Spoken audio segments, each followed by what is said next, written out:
Okay, good morning, everybody. Hope everybody's well. Happy Thursday. Thanks so much for joining us. This will be the last show before Passover, so I think I want to leave you with a little bit of a Passover message for those that are observing the holiday. Hopefully, this will provide a little flavor. For those that aren't, it's always nice to learn from somebody else. So, hopefully, no matter where you are, just a little bit of Passover. Passover is an incredible holiday. The whole concept of sitting around the table and retelling a story that has been told over by every generation is unbelievable. I mean, just to think about how many generations have been doing this. It's an unbroken chain. You can't recreate Passover. It's not like you go to a study hall and you do it every year and then new students show up and they don't remember it, right? You're literally, you do it with your grandparents who did it with their grandparents who did it with their grandparents. And if you spread it out across the thousands and the millions of people are doing it, like at what point? It's an unbelievable chain of tradition that now you're a part of.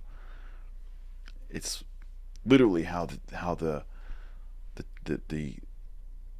tradition passes, and it is a holiday filled with imagery, slavery and freedom, appreciation, gratitude, understanding.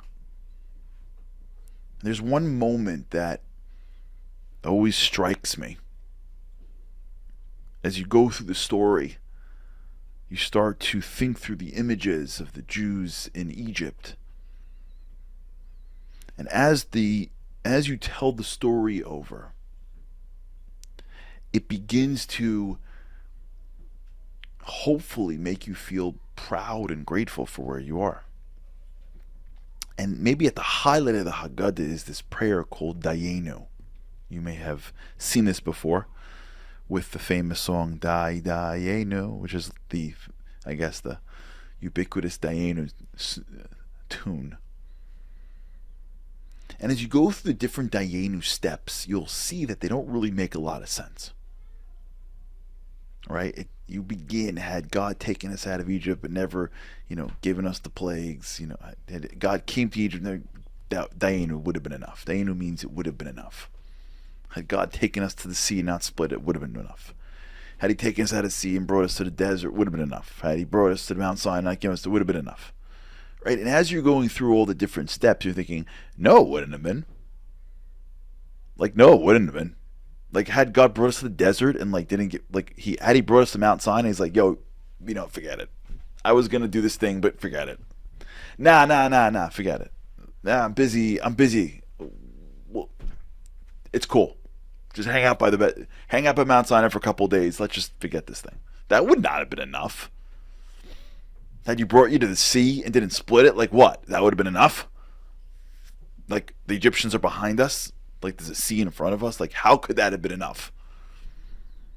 So you're going through this in the seder going well, I don't really believe this, but I know the end of the story, so it's fine. I know that the last stanza is going to be we're good. Even though the last stanza is we're waiting to get into Israel for the Messiah. But either way, we know along the way that, we did pretty well. We came out, we got to the desert, we got to Torah, got into, we're good. So, we're fine with it. But it always struck me as strange that after basically saying the whole Haggadah, we're singing this song. It would have been enough. It would have been enough. It would have been enough. And we're going we're winking. No, it wouldn't have been. What's God being really? Oh, okay. I'm convinced. He's no, it's not. Stop it. Be truthful. I'm God. So I heard this beautiful idea that I think symbolizes so much of this holiday and so much of our life, which is, it's not it would have been enough in general. It would not have been enough. It's that it would have been enough to praise God. That's what it means. Meaning, praising God for delivering us isn't a one-shot deal. There's a lot of pieces to it. So we turn to God and go, I'm not just going to say thank you for the redemption. Well, there's a lot of pieces to it. So let's just start from the beginning. You showed up, thanks. It just really. Plague 1, really, thank you so much. Plague 2, Plague 3, Plague 4, Plague 8, Plague 10. You brought us out, great. You brought us to the Mount Sinai, thank you.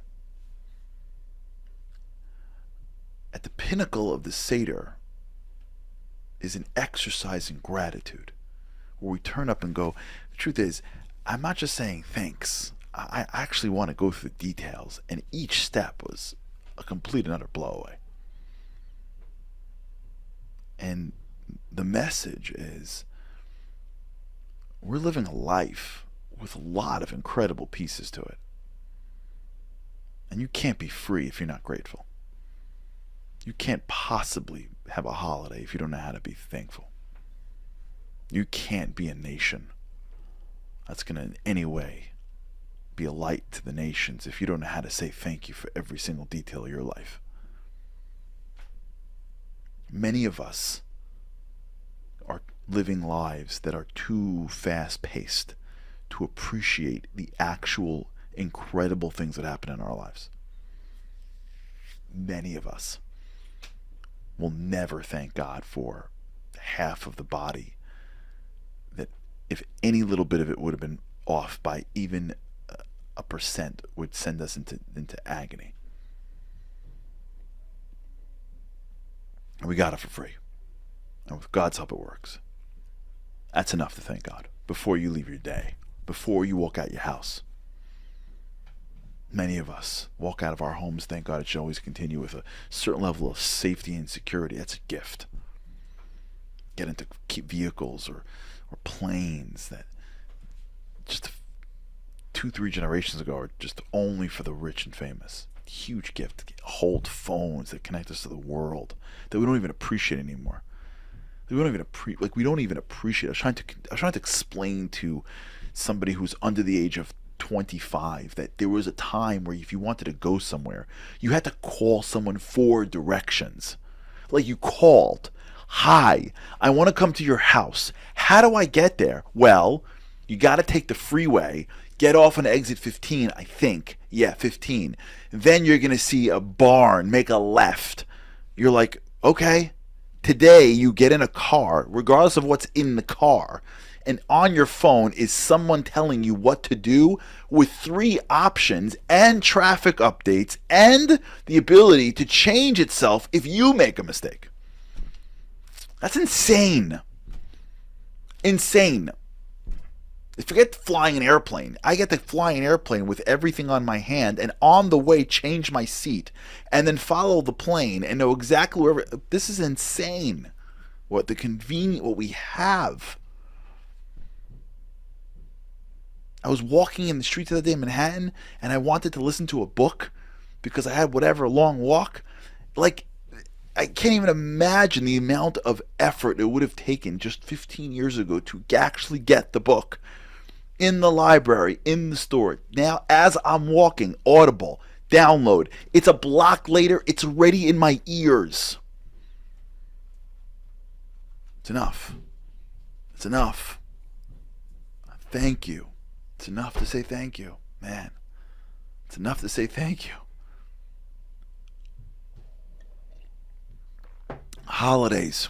Regardless of your level of observance, holidays. Moments to pause. Take a deep breath. And count your blessings. Life's not perfect, everybody, but it don't gotta be. We got a lot with God's help. And if we can count our blessings, it gives God an excuse to give us more blessings. You know this. You say thank you, people want to give you more stuff. Wherever you are this holiday, you're alone, you're with friends, your family, you observe, you don't observe, don't matter. Wherever you are, it's an opportunity. Friday night's the first seder. I don't care where you are, I don't care what you're doing. Friday night's the first seder. At some point Friday night, take a minute and thank God for your blessings. Because we're all going through our Egypts, and He's helping us get out. And He's taking us through life and giving us stuff. And we gotta say thank you at least once. Count them. Had you, enough. I breathe. I can eat. There's food, plentiful. I live here.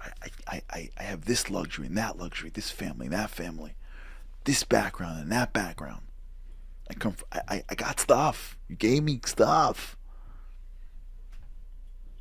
Think about it. We're telling over the story of Egypt. We're getting to the end of the seder.